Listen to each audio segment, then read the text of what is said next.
So in my last video, I talked about what I called the Obama narrative, or what is the overriding theme of Obama's presidency thus far.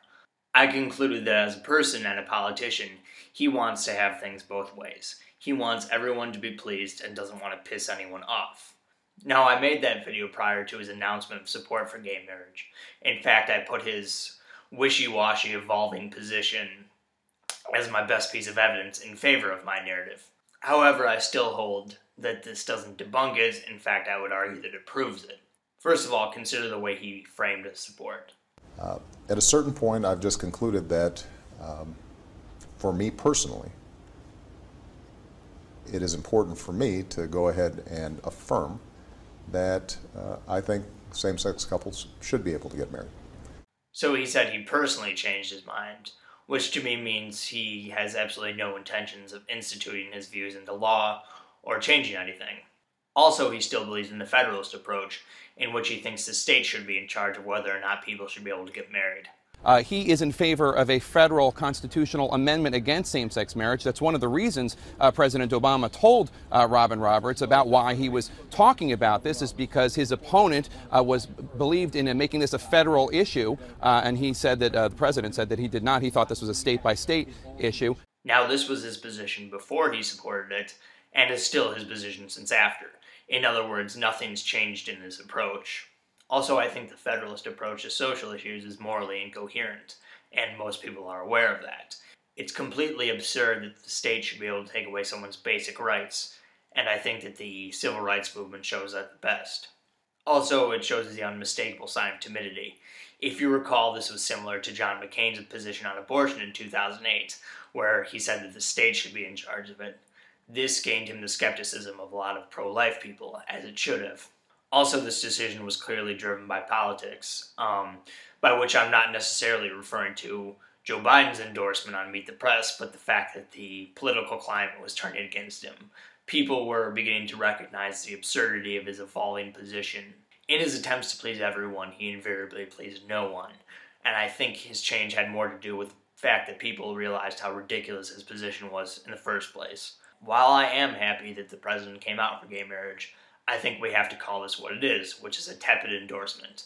And effectively, it changes nothing. So rather than disproving my narrative, I think it confirms it.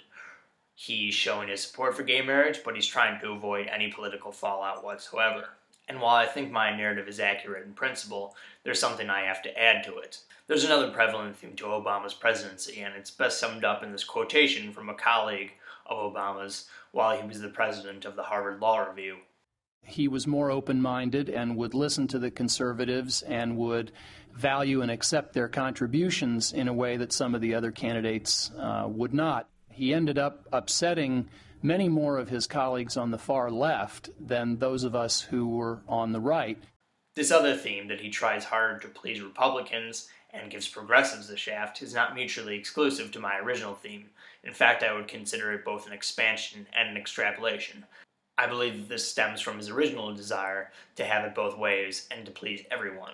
He tries so hard to please conservatives, but throws progressives under the bus because he knows he'll never lose progressives. There are several examples of this. The stimulus was one-third tax cuts in an attempt to get Republican votes. Dodd-Frank was extremely watered down and never regulated derivatives. The health care bill was entirely restructured, including the jettison of the public option, in order to make it bipartisan. In budget negotiations, the president was only too willing to give up entitlement dollars in exchange for very few revenues. Furthermore, he's been very hawkish on the global war on terror. He's kept Gitmo open, he's approved more unauthorized drone strikes, including against U.S. citizens, and he's continued Bush-era constitutional erosions in the name of national security. There is possibly one major exception to my rule here, which is the Keystone Pipeline, except that's still in the air. If he gets reelected, he may well approve it. This constant attempt to compromise with Republicans is hardwired in him. If you recall correctly, President Obama became a major figure on the national stage after giving his speech at the 2004 Democrat Convention, where he declared there are no red states and there are no blue states. So has this approach worked? Well, he didn't get a single Republican vote on the stimulus or the health care bill. He never reached a budget deal because the Republican caucus refused to vote for anything with revenues in it. And despite his hawkishness on the global war on terror, Republicans have still regularly called him an appeaser. Mitch McConnell and other Republicans saw his compromising nature as a major weakness, and they've exploited it regularly in order to derail his agenda. Whether or not it costs him re-election remains to be seen.